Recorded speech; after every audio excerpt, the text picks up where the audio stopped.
1987년 8월, 무더운 여름날, 경기도의 한 공예품 공장 건물에서 32명의 사람들이 하룻밤 사이에 자취를 감췄습니다.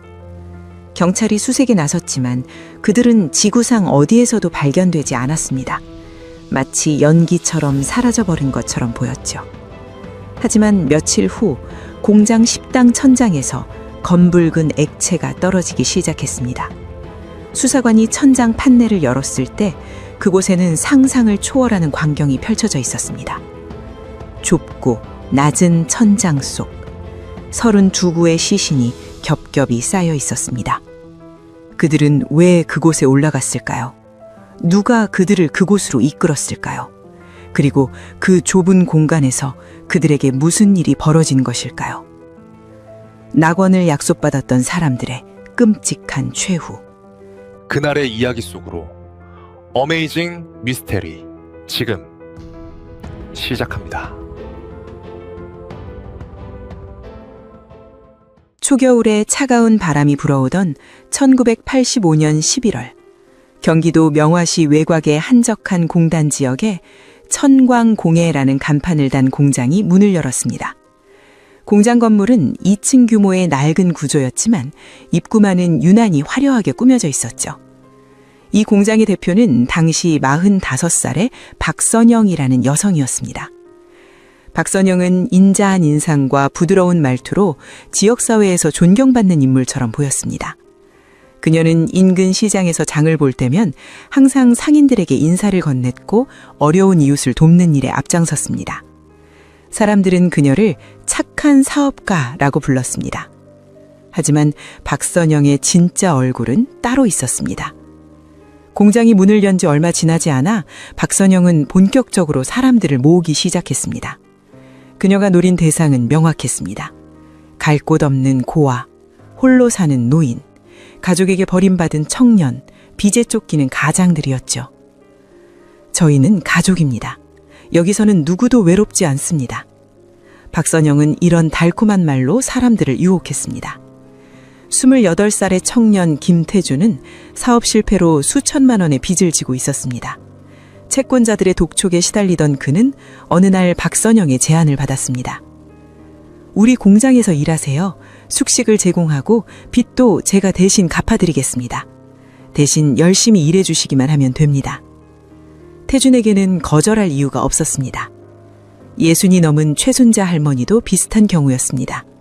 자식들에게 버림받고 쪽방에서 홀로 살던 그녀에게 박선영은 따뜻한 밥과 잠자리를 약속했습니다. 순자는 눈물을 흘리며 박선영의 손을 잡았습니다. 정말 저 같은 늙은이도 받아주시는 겁니까?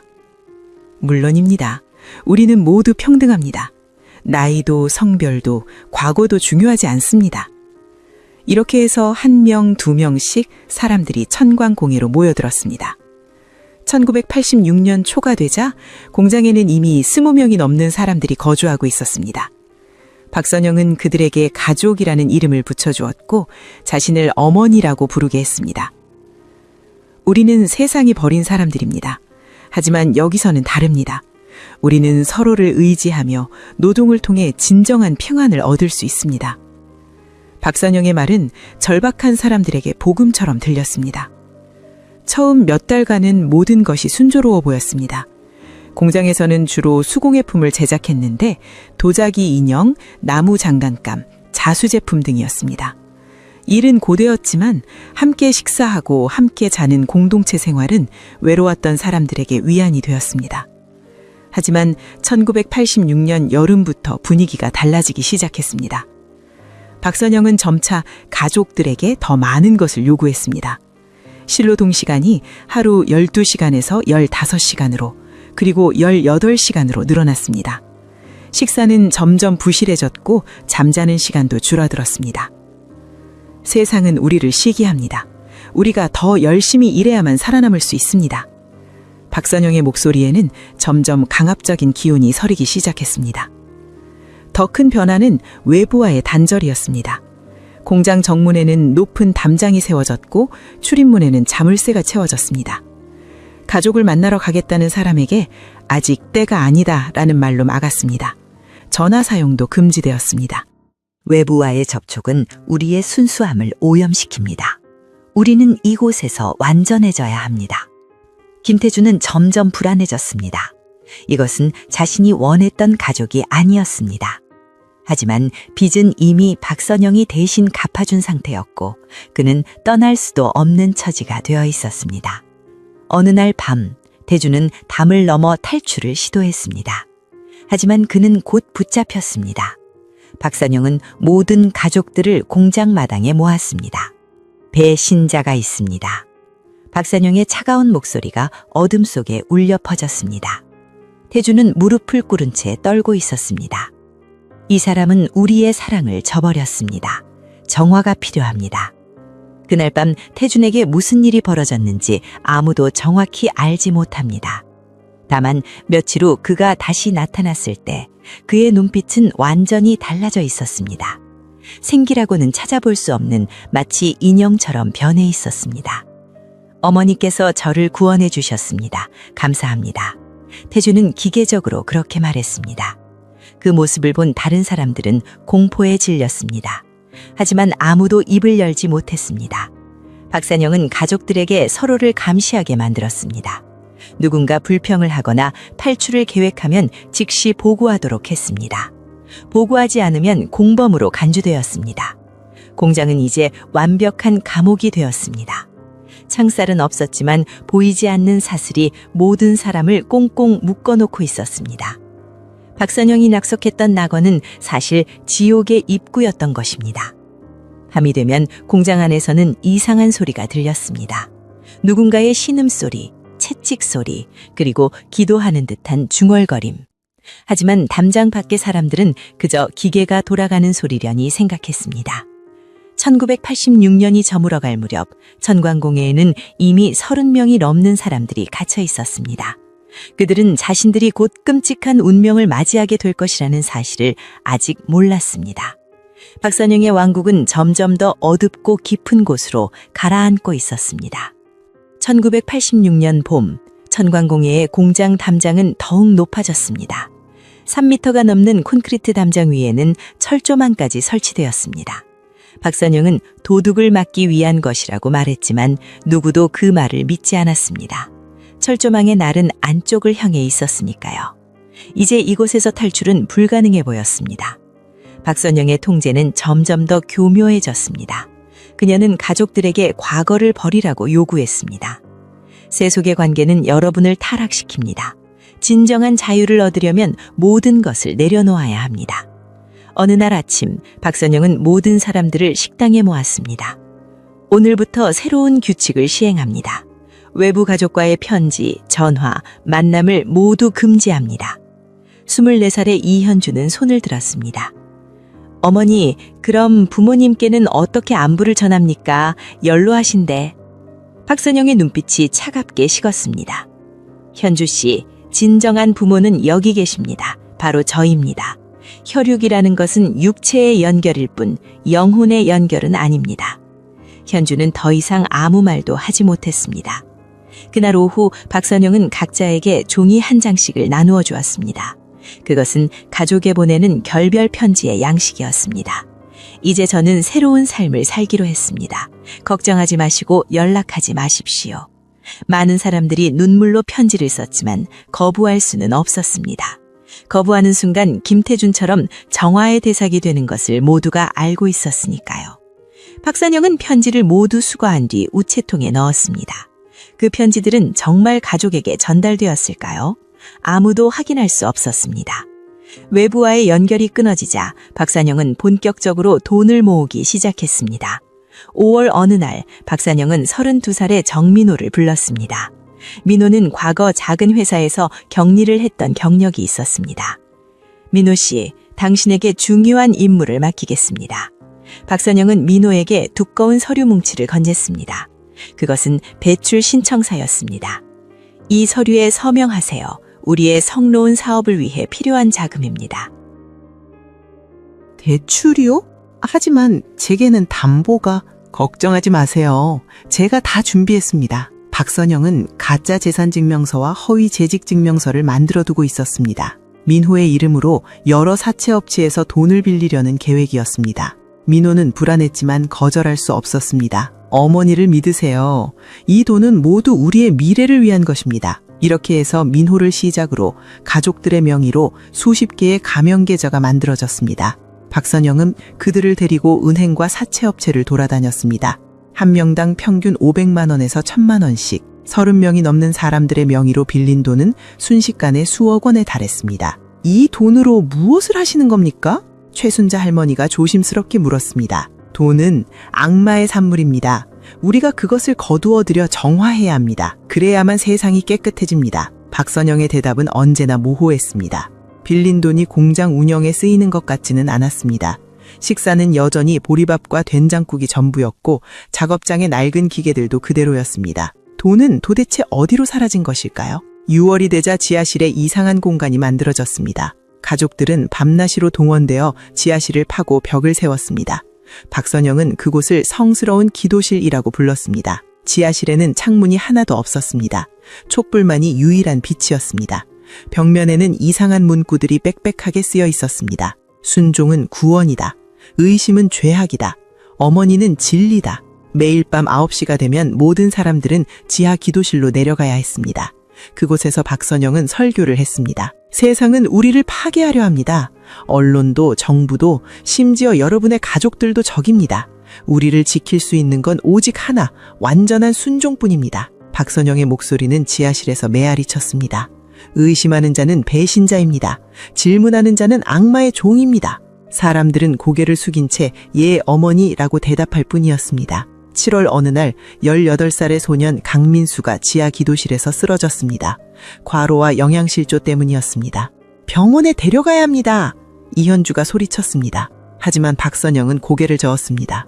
병원은 악마의 소굴입니다. 우리의 기도가 그를 치유할 것입니다. 민수는 사흘 동안 지하실 바닥에 누워 있었습니다.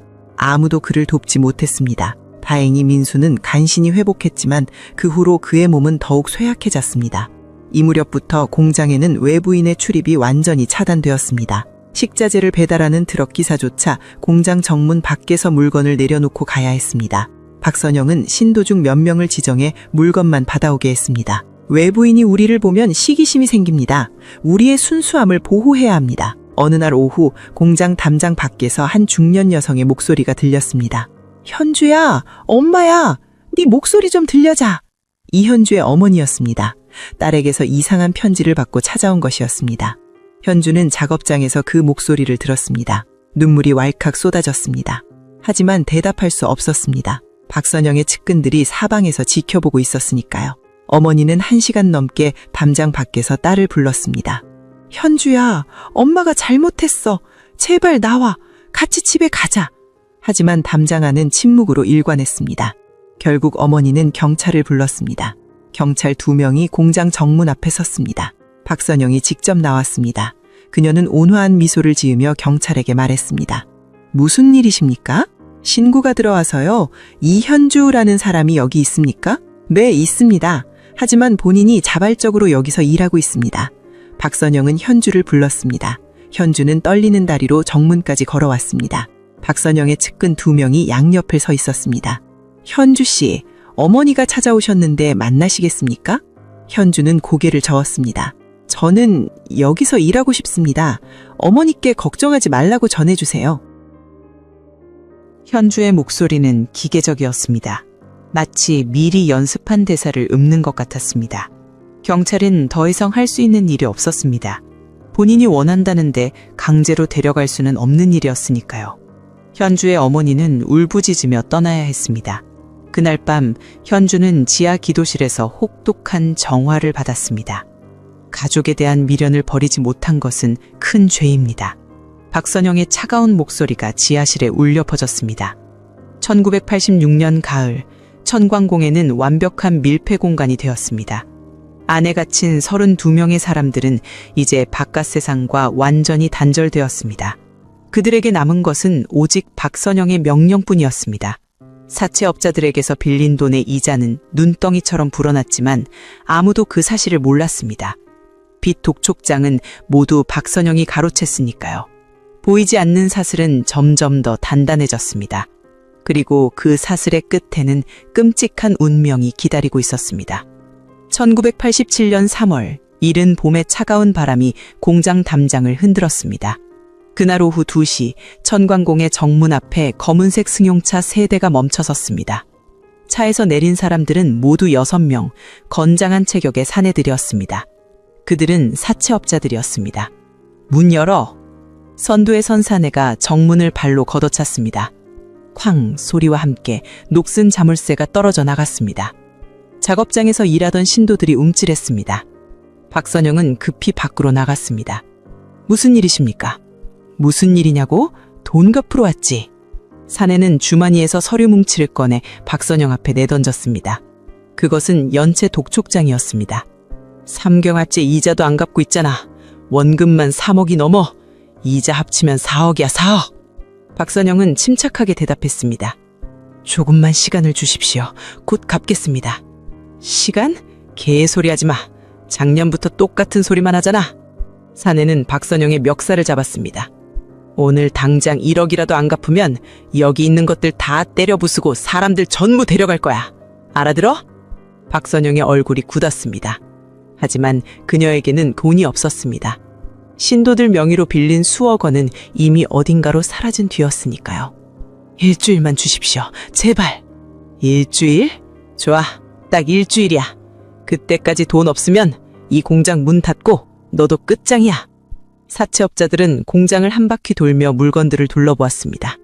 그들의 눈빛은 마치 먹잇감을 노리는 맹수 같았습니다. 쓸만한 게 하나도 없네. 고철값도 안 나오겠어. 사내들은 작업장 기계 몇 대를 발로 걷어차고 욕설을 퍼부은 뒤 떠났습니다. 공장 안은 공포에 휩싸였습니다.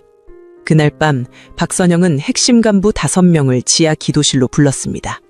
정민호, 김태준, 이현주, 그리고 초기부터 박선영을 따랐던 조성훈과 한미경이었습니다. 어머니, 어떻게 하시겠습니까? 조상훈이 조심스럽게 물었습니다. 박선영은 한참 동안 침묵했습니다. 촛불이 흔들리며 그녀의 얼굴에 기괴한 그림자를 드리웠습니다. 세상이 우리를 멸하려 합니다. 박선영의 목소리는 낮고 차가웠습니다. 사채업자들뿐이 아닙니다. 수사기관에서도 우리를 주시하고 있습니다. 어제 공장 앞에서 형사로 보이는 자들이 서성이는 걸 보았습니다. 그럼 어떻게 해야 합니까? 우리는 이곳을 떠나야 합니다. 더 거룩한 곳으로 이동해야 합니다. 한미경이 눈을 크게 떴습니다. 어머니, 어디로 가시려는 겁니까? 박선영은 대답하지 않았습니다. 그녀는 다만 천장을 올려다볼 뿐이었습니다. 다음 날부터 공장 안의 분위기가 급변했습니다. 작업장에서 만들던 공예품 작업이 중단되었습니다. 박선영은 신도들에게 이상한 지시를 내렸습니다. 식당 건물 2층 천장을 점검하세요. 판넬 하나씩 드러내고 안쪽 공간을 확인하세요. 천장을요? 묻지 말고 하세요. 신도들은 사다리를 놓고 식당 천장으로 올라갔습니다. 천장 판넬을 드러내자 좁고 낮은 공간이 나타났습니다. 높이는 경우 1m 남짓, 성인이 앉기 힘든 공간이었습니다. 이 공간을 깨끗이 청소하세요. 먼지 하나 남기지 마세요. 박선영의 지시는 계속되었습니다. 신도들은 의아했지만 묵묵히 따랐습니다. 질문은 곧 배신이라는 걸 모두가 알고 있었으니까요. 3월 15일 공장 안의 전화기가 사라졌습니다. 아니, 정확히는 파괴되었습니다. 박선영이 직접 망치로 내리쳐 산산조각을 낸 것입니다. 외부와의 연결은 악마의 통로입니다. 그녀는 그렇게 말했습니다. 같은 날 정문의 자물쇠가 안쪽에서도 열 수 없는 특수 잠금 장치로 교체되었습니다. 이제 열쇠는 오직 박선영만 가지고 있었습니다. 신도들 사이에서 불안한 속삭임이 퍼졌습니다. 우리 여기서 나갈 수 있는 거 맞죠? 어머니께서 뭔가 계획이 있으실 거야. 하지만 천장을 왜 청소하라는 거지? 29살의 배수진은 참을 수 없었습니다. 그는 1년 전 이곳에 들어왔을 때만 해도 희망에 차 있었습니다. 하지만 지금은 달랐습니다. 이곳은 감옥이었습니다. 3월 20일 새벽 3시 수진은 결심했습니다. 탈출한다. 그는 조심스럽게 침대에서 일어났습니다. 다른 신도들은 모두 잠들어 있었습니다. 아니, 잠든 척하고 있었는지도 모릅니다. 수진은 작업장으로 갔습니다. 그곳에는 담장을 넘을 수 있을 만한 긴 사다리가 있었습니다. 사다리를 들고 담장으로 향했습니다. 그의 심장은 미친 듯이 뛰었습니다. 조금만 더. 담장까지 5m. 수진은 거의 다 왔다고 생각했습니다. 그때였습니다. 어디 가십니까, 수진 씨? 등 뒤에서 차가운 목소리가 들렸습니다. 박선영이었습니다. 수진은 얼어붙었습니다. 돌아보니 박선영 뒤에 조성훈과 김태준 그리고 몇 명의 남자 신도들이 서 있었습니다. 어머니, 저는 그냥 배신하려 하셨죠. 박선영의 목소리에는 감정이 없었습니다. 가족을 버리고 도망치려는 자에게는 정화가 필요합니다. 수진은 무릎을 꿇었습니다. 죄송합니다. 제가 잘못했습니다. 다시는 그러지 않겠습니다. 하지만 박선영은 고개를 저었습니다. 늦었습니다. 조성훈과 태준이 수진을 붙잡았습니다. 수진은 발버둥 쳤지만 역부족이었습니다. 다음 날 아침 모든 신도들이 식당에 소집되었습니다. 한가운데에는 수진이 무릎을 꿇고 있었습니다. 그의 얼굴은 멍투성이었고 옷은 찢어져 있었습니다. 이 사람은 우리를 배신했습니다. 박선영의 목소리가 식당에 울려 퍼졌습니다.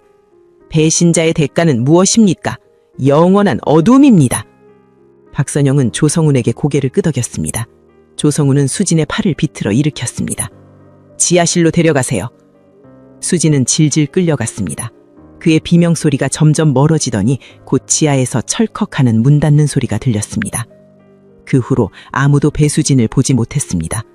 어떤 신도는 밤에 지하에서 미약한 신음소리를 들었다고 했습니다. 하지만 아무도 확인하러 가지 않았습니다. 확인하는 순간 자신도 그 옆에 갇히게 될 것을 알았으니까요. 3월 25일 공장 밖에서 다시 사채업자들이 나타났습니다. 돈 가져왔어? 박선영은 아무 말도 하지 않았습니다. 없구나. 좋아. 오늘로 끝이야. 사내들은 공장 안으로 밀고 들어왔습니다. 그들은 기계를 부수고 가구를 뒤집고 온갖 물건을 트럭에 실어 날랐습니다. 신도들은 떨며 지켜볼 뿐이었습니다. 이것뿐이야? 이걸로는 이자도 안 갚겠는데. 사람들이라도 데려갈까? 공장에 팔면 되겠네. 사채업자의 농담에 신도들의 얼굴이 새하얗게 질렸습니다. 결국 사내들은 기계 몇 대와 공장 안의 귀금속을 싹쓸이해갔습니다. 일주일 뒤에 또 온다. 그때는 진짜 사람들 데려간다. 공장 정문이 쾅 하고 닫혔습니다. 박선영은 창문 너머로 떠나는 차들을 바라보았습니다. 그녀의 눈빛은 이미 광기에 가득 차 있었습니다. 그날 밤 박선영은 다시 핵심 간부들을 모았습니다. 때가 왔습니다. 어머니? 우리는 곧 새로운 세계로 갑니다. 이 더러운 세상을 벗어나 영원한 평화를 얻을 것입니다. 박선영의 목소리는 떨리고 있었습니다. 하지만 그것이 두려움인지 흥분인지는 알 수 없었습니다. 1987년 3월이 저물어갔습니다. 천광공에는 이제 폭발 직전의 화약고였습니다. 사채업자들의 위협, 수사기관의 감시, 그리고 박선영의 광기. 이 모든 것이 한 점으로 수렴하고 있었습니다. 그 끝에는 상상할 수 없는 비극이 기다리고 있었습니다. 3월의 위기 이후 천광공에는 점점 더 기이한 모습으로 변해갔습니다. 4월부터 공장에서는 이상한 소음이 들렸습니다. 무언가를 옮기는 소리, 쾅쾅거리는 소리, 그리고 밤늦게까지 이어지는 발소리. 인근 주민들은 공장이 야간 작업을 하나 보다고 생각했을 뿐이었습니다. 5월 중순, 공장 굴뚝에서 연기가 피어올랐습니다. 며칠 동안 계속된 연기는 주민들의 민원을 불렀지만 박선영은 난방용 보일러를 점검하는 중이라고 둘러댔습니다. 하지만 5월의 난방이 웬 말입니까? 6월이 되자 공장은 완전히 침묵했습니다. 밖에서 보이는 것이라곤 높은 담장뿐, 사람의 인기척도, 기계 소리도 들리지 않았습니다. 마치 버려진 폐공장처럼 보였습니다. 그리고 7월 말, 공장 주변을 지나던 우체부가 이상한 점을 발견했습니다. 우편함에 편지와 고지서가 가득 쌓여 있었던 것입니다. 적어도 2주는 된 것 같았습니다. 이상하네. 사람이 없나? 우체부는 정문을 두드렸지만 아무 대답이 없었습니다. 8월 3일 월요일 아침 7시. 공장 인근에서 아침 운동을 하던 김영수 씨는 이상한 느낌을 받았습니다. 매일 아침이면 들리던 공장의 기계 소리가 전혀 들리지 않았습니다. 오늘 쉬는 날인가? 하지만 무언가 찝찝했습니다. 영수는 공장 담장 쪽으로 다가갔습니다. 담장 틈으로 안을 들여다보려 했지만 아무것도 보이지 않았습니다. 그는 정문으로 갔습니다. 문은 굳게 잠겨 있었습니다. 여보세요? 사람 없습니까? 아무 대답이 없었습니다. 영수는 문을 흔들었습니다. 그때 문틈 사이로 이상한 냄새가 흘러나왔습니다. 썩은 음식 냄새 같기도 하고 곰팡이 냄새 같기도 한 기묘한 악취였습니다. 뭔가 잘못됐어. 영수는 급히 인근 파출소로 달려갔습니다. 오전 9시, 경찰 2명이 천광공의 정문 앞에 섰습니다. 경찰입니다. 문 열어주십시오. 역시 대답이 없었습니다. 경찰은 자물쇠를 절단기로 끊었습니다. 쇠가 끊어지는 날카로운 소리와 함께 문이 열렸습니다. 안으로 들어서는 순간 두 경찰은 숨을 멈췄습니다. 공장 마당은 텅 비어 있었습니다. 사람은 물론이고 개 한 마리, 새 한 마리 보이지 않았습니다. 고요했습니다. 너무나 고요했습니다. 이상한데? 경찰들은 작업장으로 들어갔습니다. 작업대 위에는 절반쯤 만들어진 공예품들이 그대로 놓여 있었습니다. 마치 작업하던 사람이 갑자기 사라진 것처럼 공구들도 어지럽게 흩어져 있었습니다. 식당 건물로 갔습니다. 식탁 위에는 먹다 남은 빵이 있었습니다. 컵 안의 물은 반쯤 마신 채였습니다. 하지만 빵에는 푸른 곰팡이가 피어 있었습니다. 적어도 일주일은 된 것 같았습니다. 본청에 연락하세요. 뭔가 큰일입니다. 오후 2시, 명화시 경찰서 수사과 전 인력이 투입되었습니다. 형사들은 공장 구석구석을 샅샅이 뒤졌습니다. 2층 숙소에는 이불과 옷가지들이 그대로 있었습니다.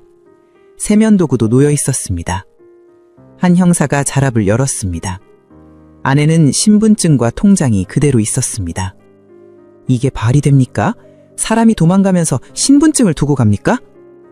다른 형사가 화장실을 확인했습니다. 칫솔이 젖어 있었습니다. 최근까지 사람이 있었던 게 확실합니다.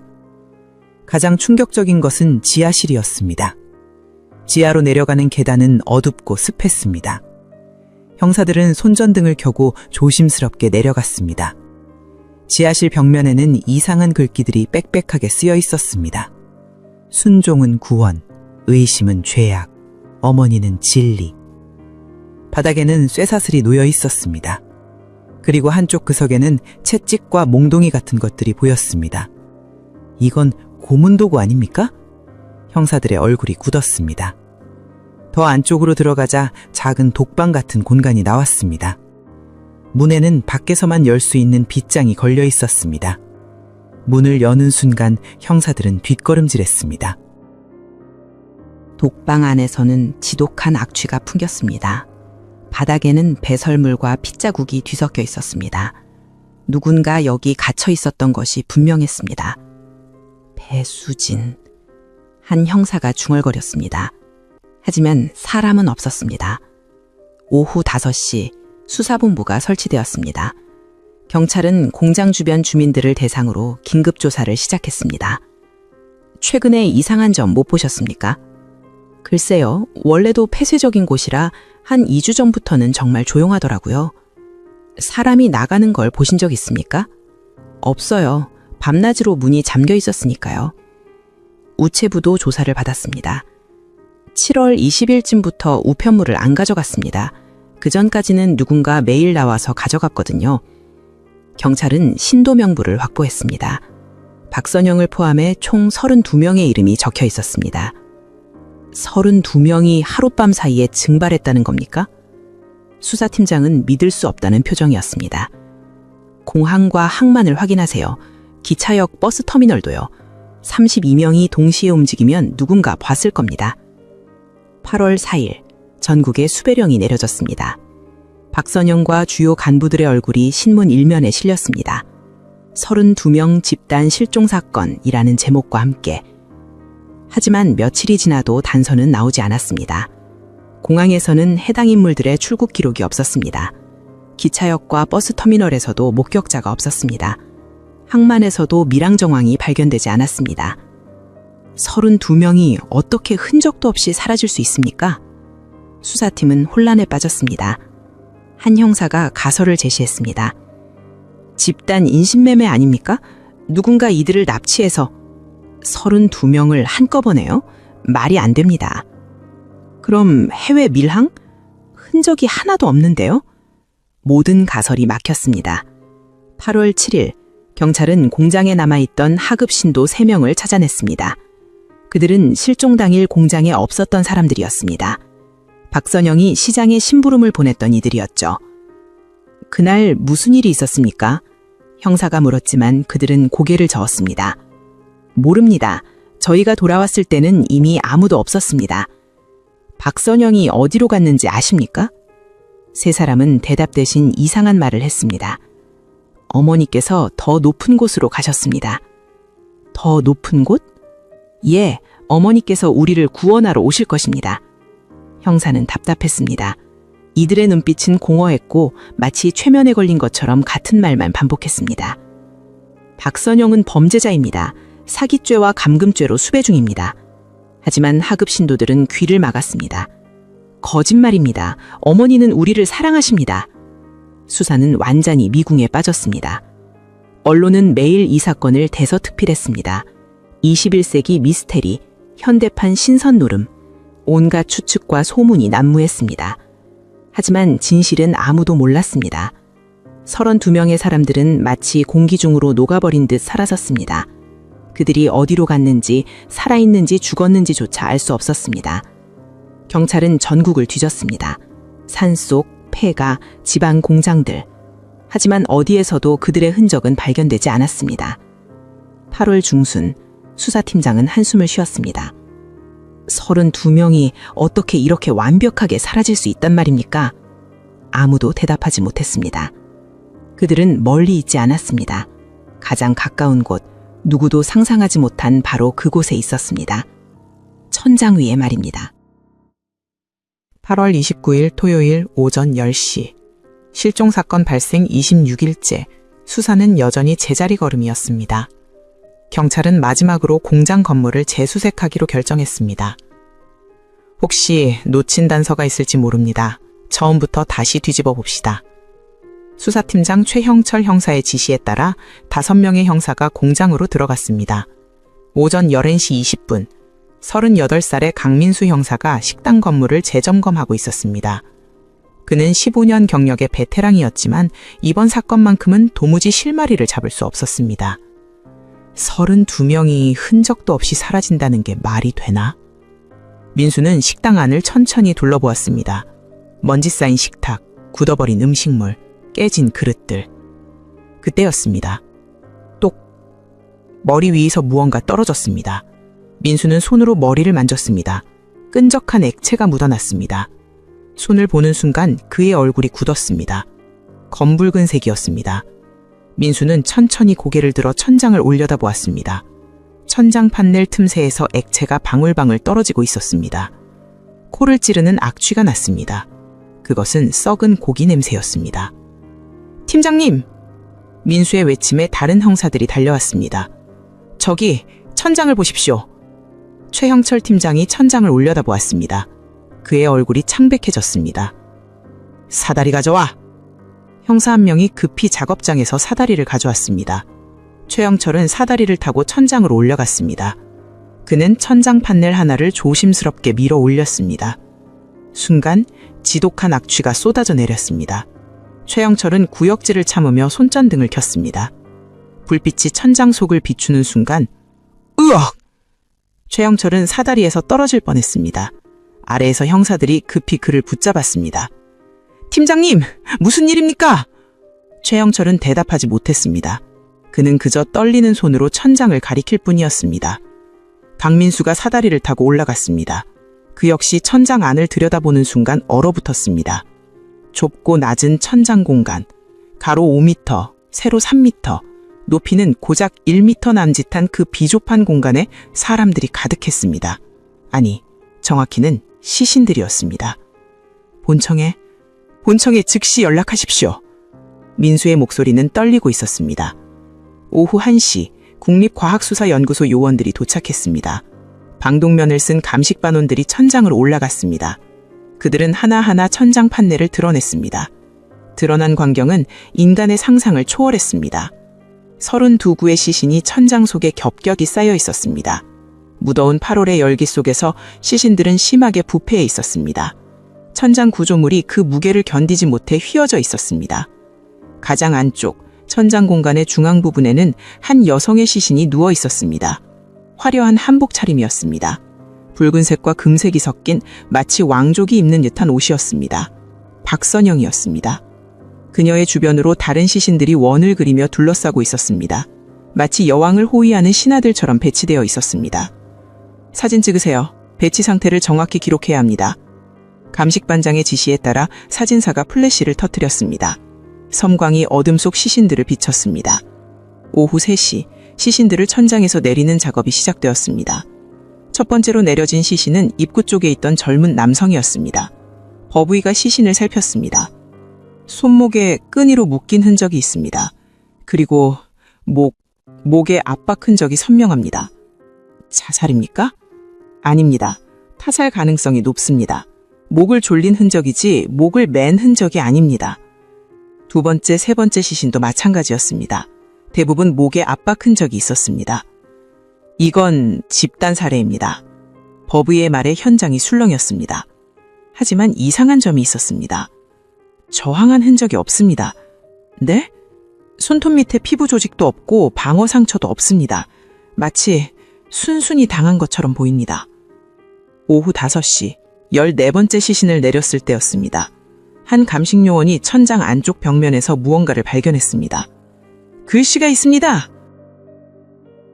벽면에는 손톱으로 긁은 듯한 글씨가 새겨져 있었습니다. 어머니, 함께, 영원히. 판독이 어려웠지만 몇 글자는 알아볼 수 있었습니다. 누군가 마지막 순간에 남긴 메시지였습니다. 오후 7시 27번째 시신. 그것은 18살 소년 강민수의 것이었습니다. 3월에 과로로 쓰러졌던 바로 그 소년이었습니다.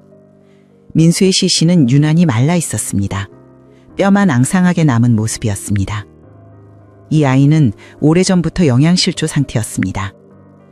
밤 9시 31번째 시신까지 모두 내렸습니다. 마지막 남은 것은 박선영이었습니다. 감식요원 2명이 조심스럽게 그녀의 시신을 들어 올렸습니다. 화려한 한복이 너덜너덜했지만 그녀의 배치만큼은 정교했습니다. 팔이 가지런히 모아져 있습니다. 누군가 정성스럽게 배치한 것 같습니다. 부검애가 박선영의 시신을 살폈습니다. 목에 압박 흔적 있습니다. 이 사람 역시 살해당한 것으로 보입니다. 그럼 누가 마지막까지 살아남아서 아무도 대답할 수 없었습니다. 밤 11시 모든 시신이 지상으로 내려왔습니다. 영안실로 옮겨지기 전 형사들은 마지막으로 천장 속을 확인했습니다. 강민수 형사가 천장 안으로 기어 들어갔습니다. 손전등 불빛이 좁은 공간을 훑었습니다. 그곳에는 물병 몇 개와 빵 부스러기가 있었습니다. 그리고 한쪽 구석에는 배설물 흔적도 보였습니다. 여기서 살았던 겁니까? 민수는 천장 판넬을 만져보았습니다. 판넬은 아래쪽에서 손으로 밀면 쉽게 열렸습니다. 탈출할 수 있었어. 민수는 중얼거렸습니다. 천장 판넬 하나만 밀면 되는 것이었습니다. 사다리만 놓으면 쉽게 내려올 수 있었습니다. 그런데 왜 아무도 탈출하지 않았을까요? 아니, 탈출하지 못한 것일까요? 탈출하지 않은 것일까요? 민수는 천장 공간의 높이를 측정했습니다. 1m 10cm. 성인이 앉을 수 있는 높이였습니다. 하지만 32명이 함께 있기에는 너무나 비좁았습니다. 이 공간에서 며칠이나 있었던 걸까요? 현장에 있던 모든 사람들이 같은 의문을 품었습니다. 그날 밤 최영철 팀장은 사무실에 혼자 남았습니다. 그는 천장에서 찍은 사진들을 하나씩 들여다보았습니다. 시신들의 배치, 박선영을 중심으로 한 동심원 구조, 너무나 질서정연했습니다. 계획된 것인가, 우발적인 것인가? 팀장은 담배에 불을 붙였습니다. 32명의 사람들이 좁은 천장 속에서 죽음을 맞이했습니다. 하지만 왜? 무엇 때문에? 사채업자들을 피해서? 경찰 수사를 피해서? 아니면 다른 이유가 있었던 걸까요? 팀장은 한 가지 확신했습니다. 이것은 단순한 집단 자살이 아니라는 것을. 누군가 혹은 무언가가 이들을 그 좁은 천장으로 이끌었다는 것을, 그리고 그 답은 부검 결과에서 나올 것이라는 것을. 새벽 2시, 팀장은 사무실 불을 껐습니다. 내일부터 본격적인 수사가 시작될 것이었습니다. 천장에서 발견된 32구의 시신. 이제 그들이 말해줄 차례였습니다. 9월 1일 화요일 오전 9시, 국립과학수사연구소 부검실에서 긴급회의가 열렸습니다. 32구의 시신에 대한 정밀 부검이 시작될 예정이었습니다. 시신 상태가 좋지 않습니다. 부패가 상당히 진행되었습니다. 책임 부검이 홍재석 박사가 보고서를 넘겼습니다. 하지만 최선을 다해 사인을 밝혀내겠습니다. 부검은 나흘 동안 진행되었습니다. 9월 4일 금요일 오후 3시 1차 부검 결과가 나왔습니다. 최영철 팀장과 수사관들이 회의실에 모였습니다. 홍재석 박사가 앞에 섰습니다.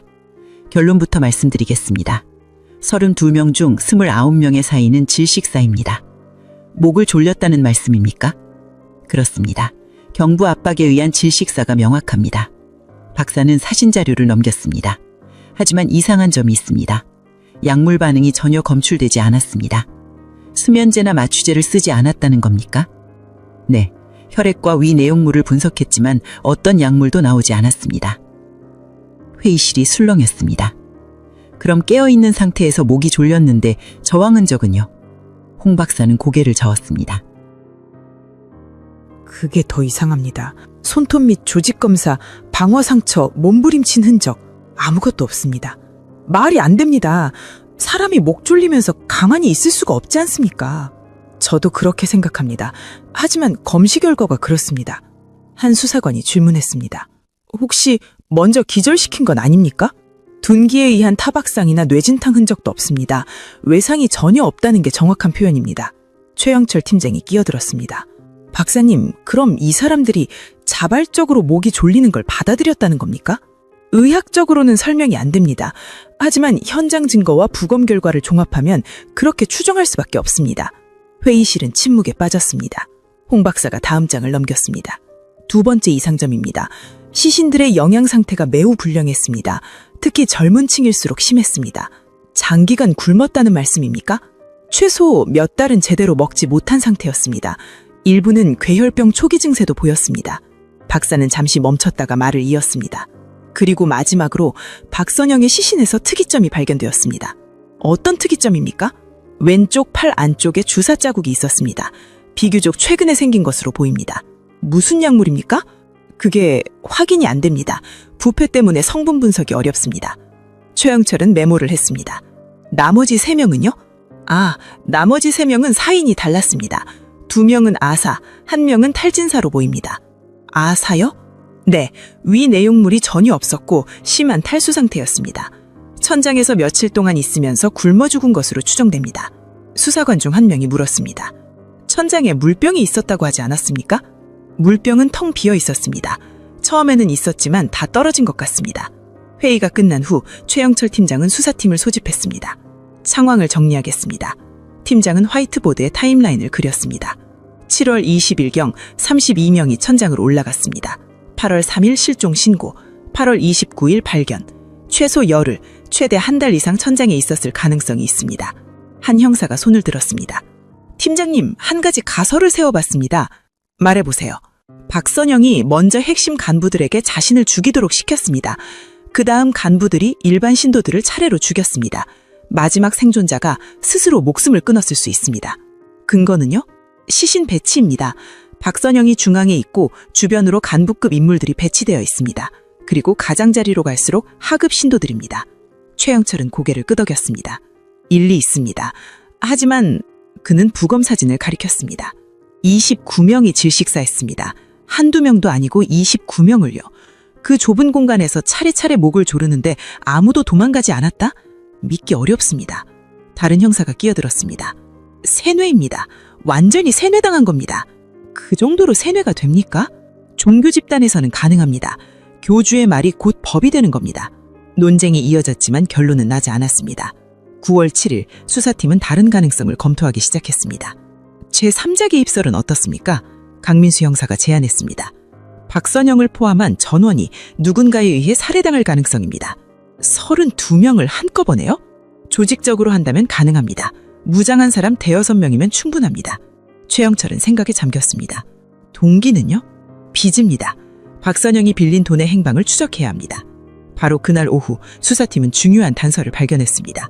공장 지하실에 발견된 낡은 가방 속에 장부가 있었던 것입니다. 장부에는 돈의 입출금 내역이 빽빽하게 적혀 있었습니다. 하지만 대부분이 암호화되어 있었습니다. 대산, 천용, 정화, 무슨 뜻입니까? 한 형사가 해독을 시도했습니다. 기업 이름 같은데요? 며칠간의 분석 끝에 충격적인 사실이 드러났습니다. 팀장님, 이거 대산은 대산산업을 가리키는 것 같습니다. 대산산업? 그 대기업 말입니까? 네, 그리고 천룡은 천광건설로 추정됩니다. 최형철의 눈빛이 날카로워졌습니다. 계속하세요. 장부를 보면 박선영이 신도들 명의로 빌린 돈이 이 회사들과 흘러갔습니다. 정확히는 이 회사들과 연관된 비자금 계좌로 흘러간 것 같습니다. 금액이 얼마입니까?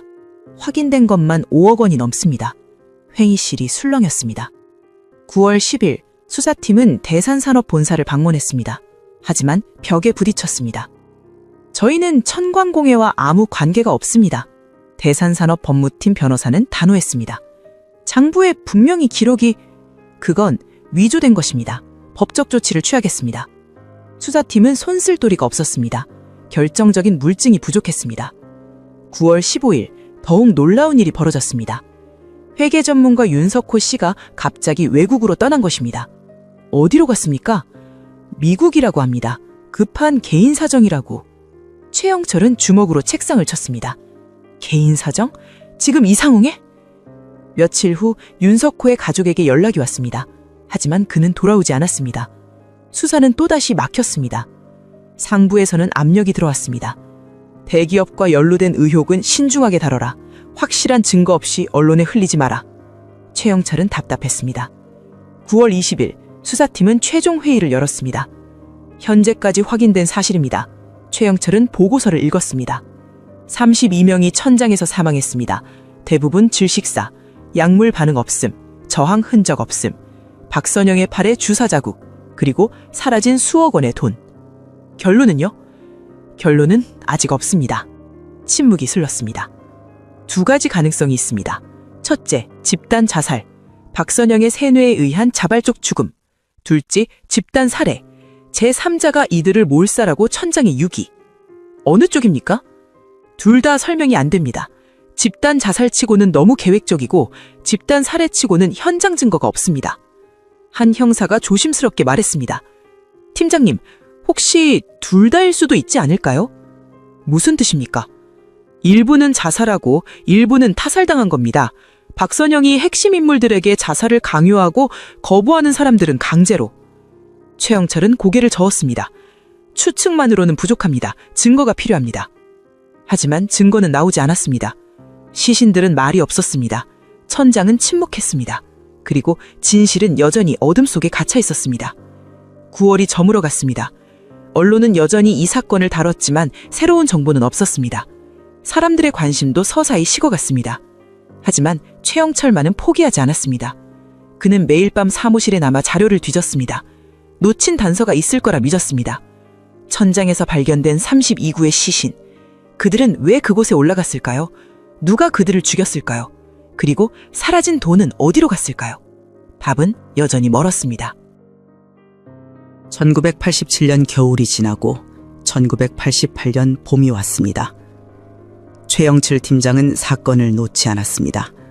상부에서는 사건을 종결하라는 압박이 들어왔지만 그는 끈질기게 돈의 흐름을 추적했습니다. 3월 15일 수사팀은 은행 거래 내역을 확보했습니다. 팀장님, 이상합니다. 강민수 형사가 컴퓨터 프린트물을 들고 왔습니다. 정민호 명의 계좌에서 3천만 원이 인출되었습니다. 1987년 5월 12일. 그게 뭐가 이상합니까? 인출된 돈이 당일 한빛무역이라는 회사 계좌로 입금됐습니다. 그런데 이 회사, 민수는 다음 장을 넘겼습니다. 일주일 후 폐업했습니다. 그리고 돈은 다시 태평양 산업으로 이동했습니다. 세탁하고 있군요. 최영철은 거래 내역을 따라갔습니다. 돈은 마치 미로를 통과하듯 수십 개의 회사를 거쳤습니다. 최종 목적지는 어딥니까? 그게 주적이 끊겼습니다. 마지막은 해외 계좌입니다. 어느 나라입니까? 홍콩입니다. 최영철은 한숨을 쉬었습니다. 1988년 당시 해외 계좌 추적은 거의 불가능에 가까웠습니다. 하지만 한 가지는 확실했습니다. 이 돈 세탁 구조는 박선영 혼자 만들 수 없는 것이었습니다. 4월 20일 수사팀은 결정적인 증인을 찾아냈습니다. 천광공예에 식자재를 납품했던 김성호 씨였습니다. 그는 1986년부터 1987년까지 공장에 쌀과 채소를 배달했던 사람이었습니다. 무슨 이상한 점을 보셨습니까? 1987년 초부터 이상한 차들이 자주 왔습니다. 어떤 차들입니까? 검은색 고급 승용차요. 번호판도 특이했습니다. 김성호는 기억을 더듬었습니다. 한 번은 그 차에서 내리는 사람을 봤습니다. 정장 입은 남자였는데 박선영이 굉장히 공손하게 맞이하더군요. 얼굴을 기억하십니까? 아니요, 너무 멀어서. 하지만 분위기가 보통이 아니었습니다. 박선영이 그렇게 고개를 숙이는 건 처음 봤거든요. 그 차가 언제 왔습니까? 주로 밤이었습니다. 한 달에 한두 번 정도. 수사팀은 김성호의 증언을 바탕으로 차량을 추적했습니다. 하지만 단서는 나오지 않았습니다. 5월 초 또 다른 증인이 나타났습니다. 천광공의 인근 주유소 주인 박철수 씨였습니다. 1987년 7월쯤이었습니다. 한밤중에 트럭이 왔어요. 트럭이요? 네, 큰 화물 트럭이었는데 천광공예 쪽으로 들어가더군요. 어떤 트럭이었습니까? 회사 로고가 있었는데 뭐였더라? 대산 모시기. 수사관들의 눈빛이 날카로워졌습니다. 대산이요? 확실합니까? 네, 대산이라는 글자는 확실히 봤습니다. 그 트럭이 뭘 실었습니까? 잘 모르겠어요. 시트로 덮여 있었으니까요. 하지만 새벽에 다시 나갈 때는 텅 비어 보였습니다. 최영철 팀장은 즉시 대산산업을 재조사했습니다. 1987년 7월 대산산업 소속 차량이 천광공예를 방문한 기록이 있습니까? 대산산업 측은 단호하게 부인했습니다. 그런 기록은 없습니다. 저희는 천광공예와 거래한 적이 없습니다. 목격자가 있습니다. 착각이겠죠. 대산이라는 이름을 쓰는 회사가 한둘입니까? 벽이었습니다. 5월 25일 수사팀 내부에서 익명의 제보가 들어왔습니다. 대산산업을 조사하지 마십시오. 위협합니다. 누구십니까? 전화는 끊겼습니다. 이틀 후 최영철은 상부로부터 호출을 받았습니다. 최 팀장, 수사 방향을 조정하게. 무슨 말씀이십니까? 대산산업 관련 조사는 중단하라는 지시야. 위에서 내려왔네. 하지만 증거, 정황뿐이잖아. 대기업을 상대로 수사하려면 확실한 물증이 있어야 해. 최영철은 분했지만 어쩔 수 없었습니다. 6월, 수사팀은 다른 경로로 접근했습니다. 신도들의 가족을 만나 인터뷰를 진행한 것이었습니다. 이현주의 어머니 오순덕 씨를 만났습니다. 현주가 죽기 전에 편지를 보냈습니다. 순덕은 떨리는 손으로 편지를 꺼냈습니다. 편지는 1987년 3월에 쓰인 것이었습니다. 엄마, 저는 괜찮아요. 걱정하지 마세요. 곧 더 좋은 곳으로 갑니다. 어머니께서 그러셨어요. 우리는 이제 자유로워질 거라고요. 편지는 거기서 끝났습니다. 더 좋은 곳이라니 무슨 뜻일까요? 순덕은 울먹였습니다. 정민호의 형 정민석 씨도 비슷한 편지를 받았다고 했습니다. 민호가 마지막으로 전화했을 때 이상한 말을 했습니다. 무슨 말입니까? 형, 나 곧 빚 다 갚을 수 있어. 어머니께서 방법을 알려주셨어. 우리가 모두 정화되면 돈 문제도 해결된대. 정화요? 무슨 뜻인지 물어봤는데 말을 안 하더군요. 그냥 걱정하지 말라고만. 수사팀은 패턴을 발견했습니다. 신도들은 죽기 직전 더 좋은 곳, 정화, 자유 같은 단어를 반복적으로 사용했습니다. 세뇌입니다. 심리학 전문가가 자문을 제공했습니다. 박선영은 신도들에게 죽음을 구원으로 포장했습니다. 그들은 죽는 게 아니라 더 좋은 곳으로 간다고 믿었던 겁니다. 7월, 결정적인 단서가 나왔습니다. 공장 지하실에서 추가 수색을 하던 중 벽 틈에 숨겨진 녹음 테이프가 발견된 것입니다. 테이프를 재생하자 박선영의 목소리가 흘러나왔습니다. 더 이상 갈 곳이 없습니다. 그들이 우리를 내버려 두지 않을 것입니다. 잡음이 심했지만 몇 문장은 또렷했습니다. 돈을 돌려줄 수 없습니다. 이미 넘겨주었으니까요. 그분들이 우리를 지켜주실 줄 알았는데. 그리고 마지막 문장. 우리는 함께 정화되어야 합니다. 그것만이 유일한 길입니다. 테이프는 거기서 끊겼습니다. 그분들은 누굽니까? 수사관들은 흥분했습니다. 이것은 박선영이 배후 세력의 존재를 시인한 것이나 다름없었습니다. 하지만 문제가 있었습니다. 테이프의 법적 증거 능력이었습니다. 이 테이프가 언제, 누가, 어떤 상황에서 녹음한 것인지 확인할 수 없습니다. 검사는 고개를 저었습니다. 법정에서 받아들여지기 어렵습니다. 8월, 수사팀은 마지막 카드를 꺼냈습니다. 대산산업의 전 직원을 접촉한 것입니다. 여러 명을 만났지만 모두 입을 다물었습니다. 그러던 중 한 명이 조심스럽게 입을 열었습니다. 회계팀에서 일했던 32살의 이정훈 씨였습니다. 저 말씀드려도 될지 모르겠습니다만 무엇이든 말씀하세요. 1987년 봄 회사에서 이상한 지시가 내려왔습니다. 특정 계좌로 돈을 이체하라는. 얼마였습니까? 한 번에 수천만 원씩 여러 차례였습니다. 어느 계좌였습니까? 개인 명의였습니다. 이름이 정민호, 김태준 이런 이름들이었습니다. 수사관들은 숨을 죽였습니다. 그 이름들은 모두 천장에서 발견된 신도들이었습니다. 그 돈이 어디서 온 겁니까? 그건 비자금이었던 것 같습니다. 정확히는 모르겠습니다만. 왜 그런 이체를 했습니까?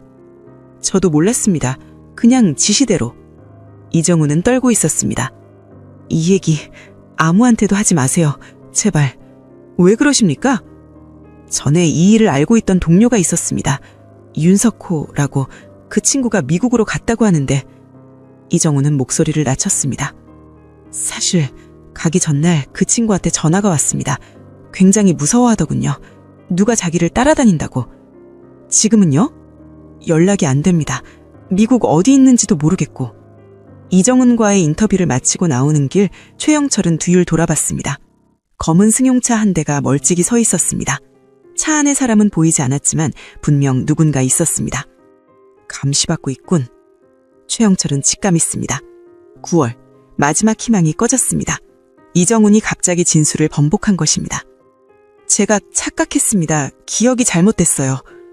무슨 말씀입니까? 분명히 아무것도 모릅니다.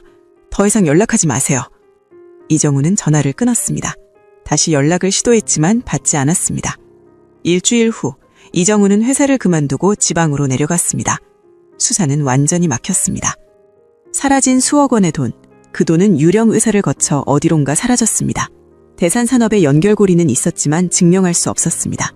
증인들은 입을 다물었고 증거는 사라졌습니다. 1988년 말 상부에서 최종 결정이 내려왔습니다. 사건을 종결하게, 집단 자살로 결론 짓고 종결해 최형철은 항의했습니다. 아직 밝혀지지 않은 게 너무 많습니다. 증거가 없잖아. 추측과 정황만으로는 기소할 수 없네. 하지만 이것은 명령이야. 전광공의 사건은 광신도들의 집단 자살로 공식 기록되었습니다. 32명의 사람들은 박선영의 세뇌에 속아 스스로 목숨을 끊었다는 것이 결론이었습니다. 돈의 행방에 대해서는 박선영이 개인적으로 유용했으나 회수 불가능이라고만 적혔습니다. 최영철은 책상 서랍에 사건 파일을 넣었습니다. 하지만 그는 알고 있었습니다. 진실은 이게 아니라는 것을. 천장의 32명은 단순한 광신도가 아니었습니다. 그들은 누군가에게 이용당하고 버려진 사람들이었습니다. 돈을 모으는 도구로 쓰였다가 입을 막기 위해 제거된 것일지도 모릅니다. 하지만 증명할 수 없었습니다. 거대한 힘 앞에서 진실은 무력했습니다.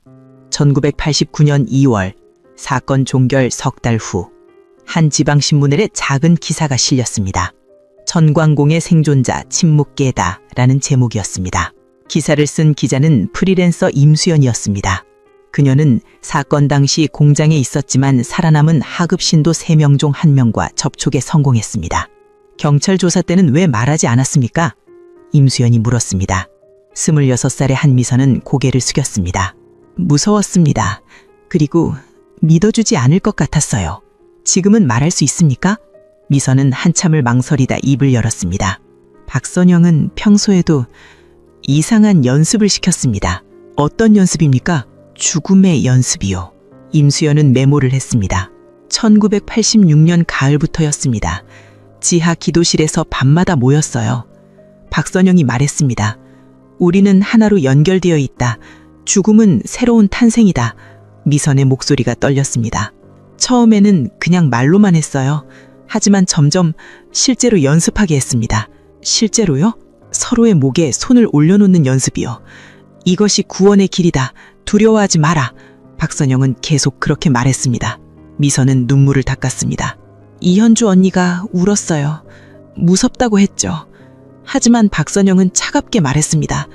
무서움은 악마가 주는 것이다. 순종만이 평하다. 다른 사람들은 뭐라고 했습니까? 아무도 거부하지 못했어요. 거부하면 배수진 오빠처럼 지하실에 갇히니까요. 미선의 증언은 충격적이었습니다. 박선영이 오랜 기간 신도들에게 죽음을 준비시켜 왔다는 것이었습니다. 1987년 3월부터는 더 심해졌어요. 매일 밤 기도실에서 어머니가 가시는 길은 우리가 지켜야 한다는 말을 반복하게 했습니다. 100번씩이요. 왜 그런 말을 시켰을까요? 모르겠어요. 하지만 그때부터 분위기가 달라졌습니다. 박선영이 점점 불안해하는 것 같았어요. 임시연은 다음 질문을 던졌습니다. 실종 당일 밤 당신은 어디 있었습니까? 박선영이 저를 포함해 3명을 시장에 보냈어요. 식료품을 사오라고. 몇 시였습니까? 저녁 6시쯤이요. 우리가 돌아온 건 밤 10시였는데 공장이 조용했어요. 이상할 정도로. 미선의 손이 떨렸습니다. 불을 켜봤는데 아무도 없었어요.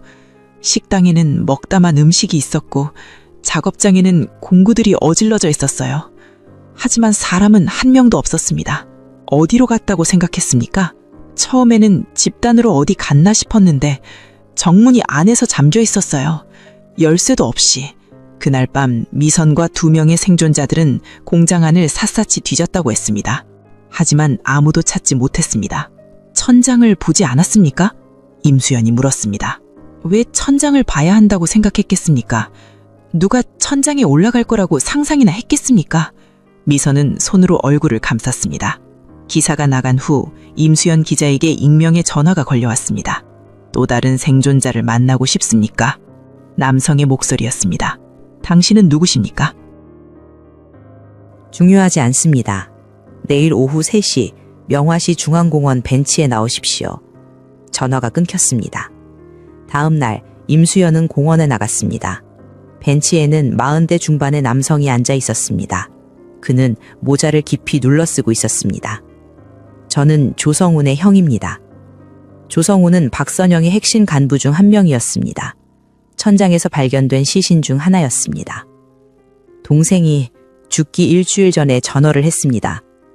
조성훈의 형 조성민은 떨리는 목소리로 말했습니다. 형, 나 곧 죽을 것 같아. 그렇게 말했어요. 무슨 뜻으로 한 말입니까? 처음에는 농담인 줄 알았죠. 하지만 동생 목소리가 진지했어요. 어머니께서 그러셨어. 우리는 곧 정화되어야 한다고. 그래야 빚에서 자유로워진다고. 성민은 주먹을 쥐었습니다. 제가 물었어요. 무슨 소리야? 공장 나와. 형이 데리러 갈게. 하지만 동생은 거절했습니다. 안 돼. 나는 어머니를 지켜야 해.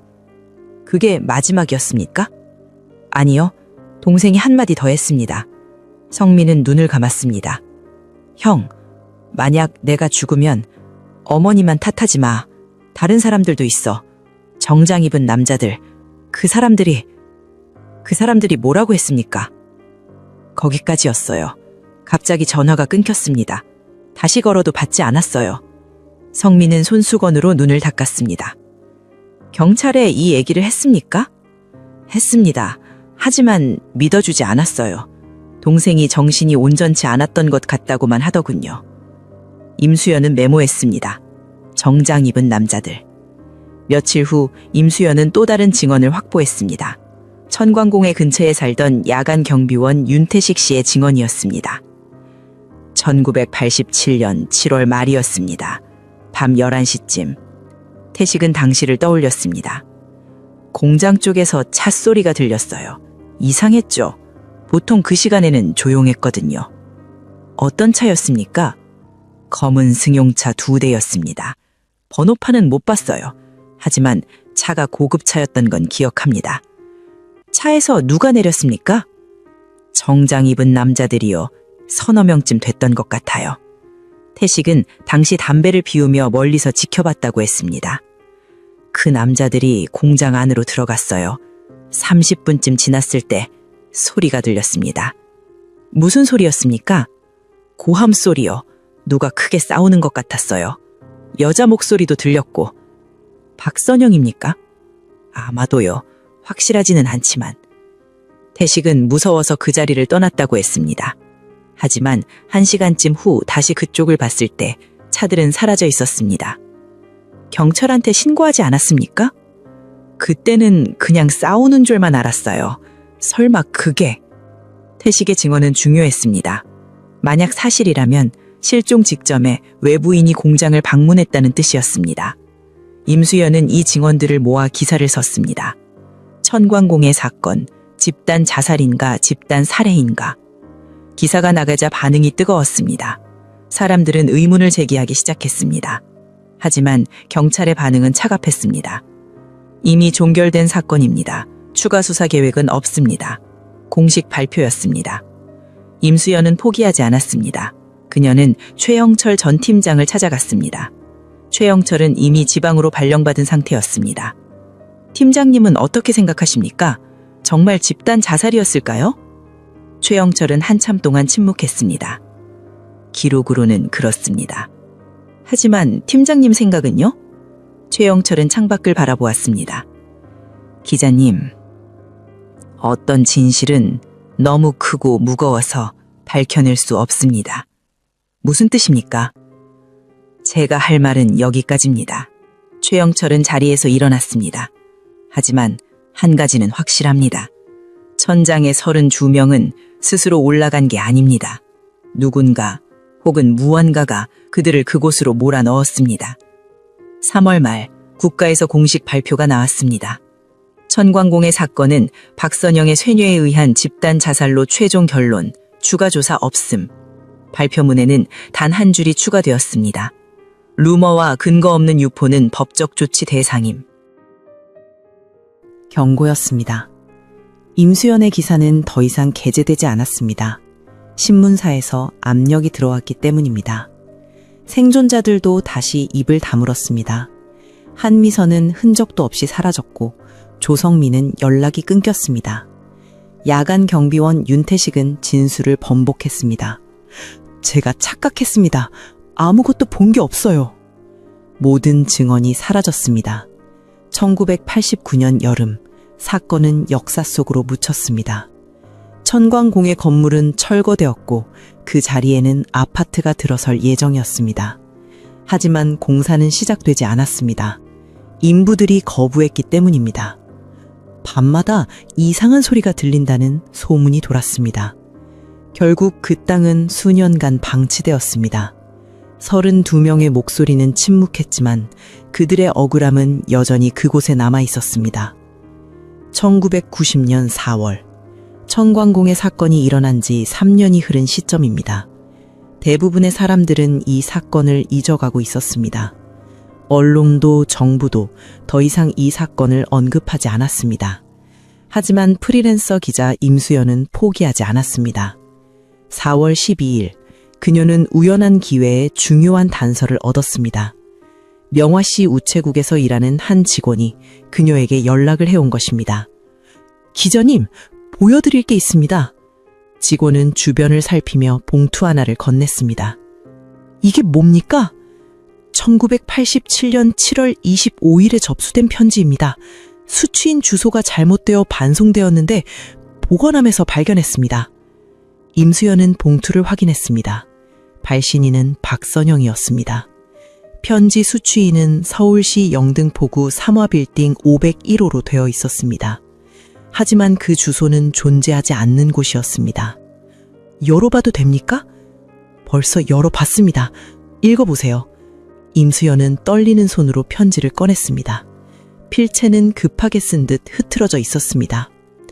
윤 사장님께 저는 더 이상 견딜 수 없습니다. 약속하신 보호는 어디에 있습니까? 사채업자들이 매일 찾아옵니다. 경찰도 공장을 의심하고 있습니다. 돈은 모두 약속대로 보내드렸습니다. 이제 저희를 지켜주셔야 합니다. 그렇지 않으면 그들이 우리를 데리러 올 것입니다. 제발 답장을 주십시오. 편지는 거기서 끝났습니다. 임수연의 심장이 뛰었습니다. 이것은 박선영이 배우 세력에게 보낸 구원 요청이었습니다. 윤상철이 누구죠? 찾아봤지만 나오지 않습니다. 가명일 겁니다. 임수연은 편지를 복사했습니다. 이것은 결정적인 증거였습니다. 하지만 문제가 있었습니다. 이 편지를 어디에 발표할 것인가? 대형 신문사들은 이미 이 사건을 다루지 않기로 했습니다. 작은 지역 신문에 기고했지만 큰 반향은 없었습니다. 5월 더욱 충격적인 일이 벌어졌습니다. 천광공의 부지에서 아파트 건설 공사가 재개되었는데 공사 중 땅속에 뼈가 발견된 것입니다. 사람 뼈입니다. 인부가 소리쳤습니다. 경찰이 출동했고 법의학자가 현장을 조사했습니다. 이건 오래된 유골입니다. 최소 3, 4년은 된 것 같습니다. 몇 구입니까? 정확히는 모르겠습니다. 파편 상태라. 하지만 최소 2, 3명은 될 것 같습니다. 유골은 공장 지하실 근처 땅속에 발견되었습니다. 깊이는 약 1.5m. 누가 묻은 겁니까? 판단하기 어렵습니다. DNA 검사가 필요합니다. 하지만 1990년 당시 DNA 검사 기술은 제한적이었습니다. 유골의 정체를 밝히는데 몇 달이 걸렸습니다. 결과는 놀라웠습니다. 신원 미상입니다. 청광공의 신도 명단에도 없는 사람들입니다. 그럼 누구입니까? 알 수 없습니다. 이 발견은 새로운 의문을 낳았습니다. 천장에 32명 외에도 다른 희생자가 있었던 것일까요? 하지만 수사는 재개되지 않았습니다. 오래된 유골이라 사건과 직접적 연관성을 입증하기 어렵습니다. 경찰의 공식 답변이었습니다. 6월, 임수연은 최영철 전 팀장을 다시 찾아갔습니다. 최영철은 지금 작은 지방파출소에서 근무하고 있었습니다. 한때 촉망받던 수사관이 좌천된 것이었습니다. 팀장님, 이 편지를 보셨습니까? 임수연은 박선영의 편지 복사본을 보여줬습니다. 최영철은 편지를 천천히 읽었습니다. 그의 얼굴이 굳어졌습니다. 이것을 어디서 구했습니까? 우체국에서요. 경찰에 제출했습니까?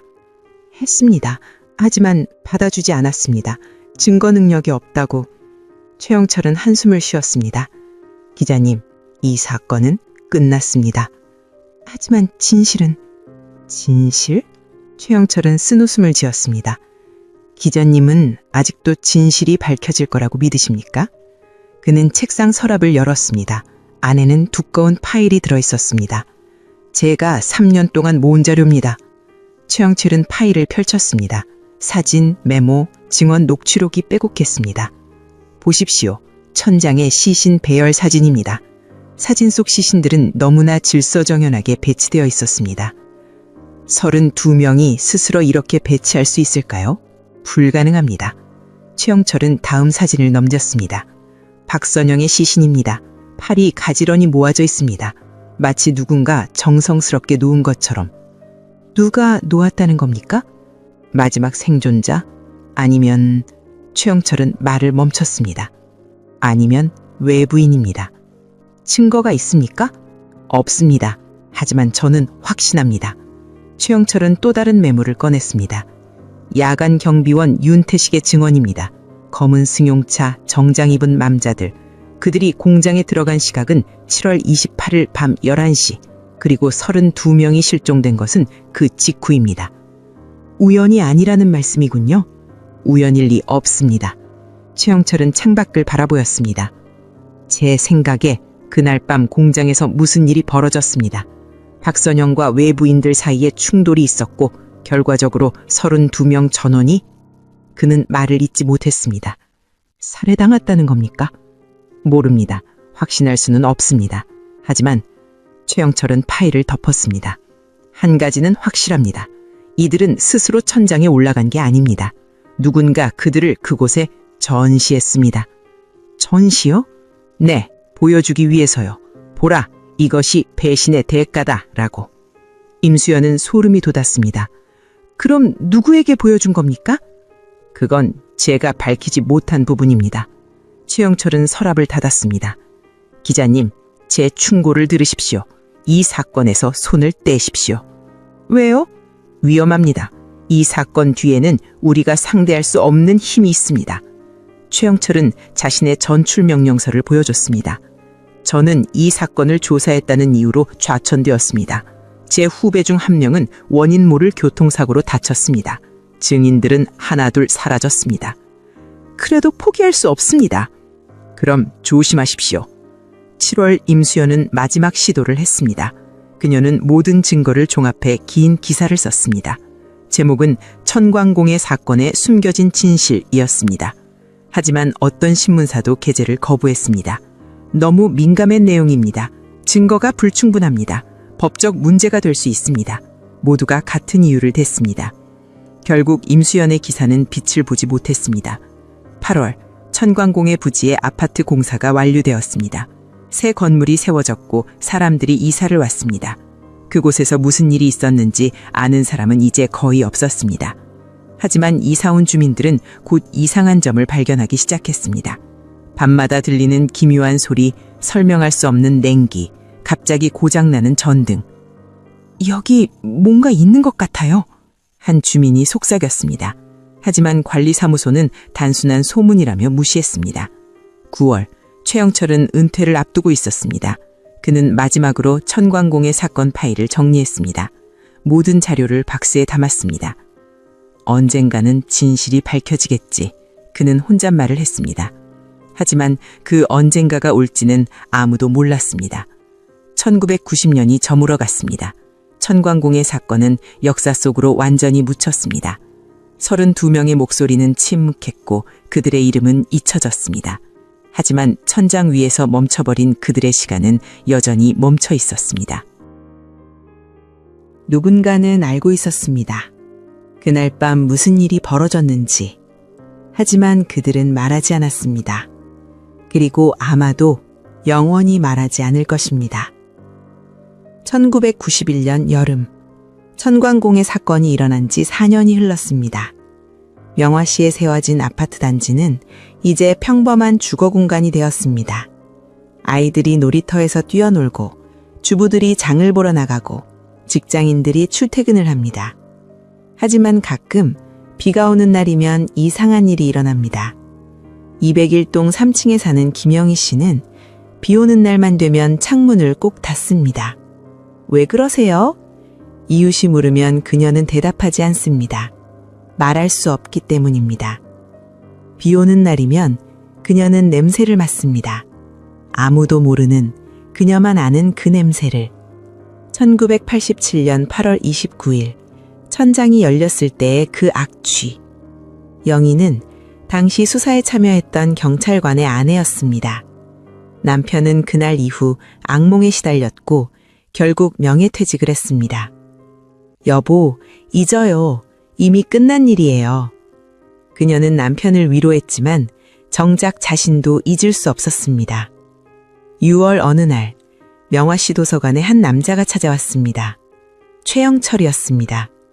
은퇴한 지 1년이 지났지만 그는 여전히 사건을 놓지 못하고 있었습니다. 그는 1987년부터 1990년까지의 신문 기사를 모두 찾아 읽었습니다. 천광공의 사건뿐 아니라 그 시기에 일어난 모든 실종 사건, 의문의 죽음 사건들을 살펴봤습니다. 그리고 놀라운 패턴을 발견했습니다. 천광공해와 비슷한 사건들이 전국에서 산발적으로 일어났던 것입니다. 1985년 부산, 종교단체 신도 17명 집단 실종. 1986년 대구, 공동체 생활을 하던 23명 의문의 죽음. 1988년 광주, 수련원에서 15명 사망. 모두 집단 자살 또는 사고사로 종결된 사건들이었습니다. 이것은 우연이 아니다. 최영철은 확신했습니다. 천광공해는 빙산의 일각에 불과했습니다. 하지만 그는 이미 은퇴한 민간인이었습니다. 더 이상 수사할 권한도 힘도 없었습니다. 7월, 임수연 기자는 작은 출판사를 통해 책을 냈습니다. 제목은 천장 위의 사람들, 천광공의 사건의 기록이었습니다. 책에는 그녀가 4년 동안 모은 모든 증언과 자료가 담겨 있었습니다. 물론 대산산업 같은 실명은 가명으로 바꿔야 했습니다. 책은 조용히 출간되었습니다. 대형 서점에서는 취급하지 않았고 광고도 할 수 없었습니다. 하지만 입소문을 타고 조금씩 팔려나갔습니다. 책을 읽은 사람들은 충격을 받았습니다. 이게 정말 실화인가요? 왜 진범을 잡지 못한 겁니까? 정부는 뭘 한 겁니까? 질문이 쏟아졌지만 답은 없었습니다. 8월 29일, 사건 발생 정확히 4년째 되는 날, 한 무리의 사람들이 명화 씨를 찾았습니다. 이현주의 어머니 오순덕, 정민호의 형 정민석, 조성운의 형 조성민, 그리고 28명의 유족들이었습니다. 그들은 천광공예가 있던 자리, 지금의 아파트 단지 앞에 모였습니다. 아무 말도 하지 않았습니다. 다만 묵념을 했습니다. 지나가던 사람들은 이상하게 쳐다봤지만 유족들은 개의치 않았습니다. 순덕은 딸이 보낸 마지막 편지를 가슴에 품고 있었습니다. 엄마, 곧 더 좋은 곳으로 갑니다. 딸은 정말 더 좋은 곳으로 갔을까요? 아니면 그저 어둠 속으로 사라진 것일까요? 순덕은 알 수 없었습니다. 묵념을 마치고 사람들은 조용히 흩어졌습니다. 그들은 해마다 이날이면 이곳에 모이기로 약속했습니다. 9월, 최영철은 임수연을 만났습니다. 기자님, 책 잘 읽었습니다. 부족한 점이 많습니다. 아닙니다. 기록으로 남겼다는 것만으로도 의미가 있습니다. 두 사람은 카페에 앉았습니다. 팀장님, 진실이 밝혀질 날이 올까요? 임수연이 물었습니다. 최영철은 한참 침묵하다 대답했습니다. 모르겠습니다. 하지만 언젠가는 올 겁니다. 확신하십니까? 아닙니다. 하지만 믿고 싶습니다. 최영철은 커피를 한 모금 마셨습니다. 기자님, 이 사건이 우리에게 주는 교훈이 뭐라고 생각하십니까? 글쎄요, 경계입니다. 최영철은 창밖을 바라보았습니다. 달콤한 약속, 무조건적인 믿음, 절대적인 복종. 이것들이 얼마나 위험한지를 이 사건은 보여줍니다. 동의합니다. 박선영은 특별한 괴물이 아니었습니다. 그저 시스템의 한 부분이었을 뿐입니다. 시스템이요? 돈과 권력, 그리고 침묵의 시스템입니다. 지금도 어딘가에서 작동하고 있을 겁니다. 두 사람은 더 이상 말하지 않았습니다. 10월, 이상한 소문이 돌기 시작했습니다. 명화시에서 북쪽으로 50km 떨어진 산골마을에 새로운 공동체가 생겼다는 소문이었습니다. 평화의 집이라는 곳이었습니다. 대표는 인자한 인상의 중년 여성이었고 갈 곳 없는 사람들을 받아들이고 있었습니다. 우리는 가족입니다. 여기서는 모두가 평등합니다. 익숙한 말이었습니다. 최형철은 그 소식을 듣고 불안해했습니다. 하지만 그는 이미 은퇴한 사람이었습니다. 할 수 있는 일이 없었습니다. 12월, 겨울이 왔습니다. 최형철은 집 서재에 앉아 있었습니다. 책장에는 천광공의 사건 파일이 그대로 꽂혀 있었습니다. 그는 가끔 그 파일을 꺼내 읽었습니다. 읽을 때마다 새로운 의문이 생겼습니다. 박선영은 정말 주범이었을까? 아니면 그녀 역시 희생자였을까? 32명을 천장으로 몰아넣은 진짜 범인은 누구였을까? 답은 여전히 나오지 않았습니다. 1981년이 저물어갔습니다. 천광공의 사건은 이제 대부분 사람들의 기억에서 희미해졌습니다. 뉴스에서도 신문에서도 더 이상 다루지 않았습니다. 하지만 잊힌다고 해서 사라지는 것은 아닙니다. 1987년 그 무더운 여름날, 천장 위에서 멈춰버린 32명의 시간은 여전히 그곳에 있습니다. 박선영이 꿈꿨던 낙원은 결국 천장이라는 지옥이 되었습니다. 그녀를 따랐던 사람들은 구원 대신 차가운 어둠을 맞이했습니다. 돈에 눈먼 권력자들, 광기에 사로잡힌 교주, 그리고 그 사이에서 희생된 힘없는 사람들. 이 사건은 우리 사회가 얼마나 취약한 기반 위에 서 있는지를 여실히 보여주었습니다. 납치와 감금은 물리적인 사슬만으로 이루어지는 것이 아닙니다. 믿음이라는 이름의 사슬, 희망이라는 이름의 족쇄는 그 무엇보다 단단하게 인간을 속박합니다.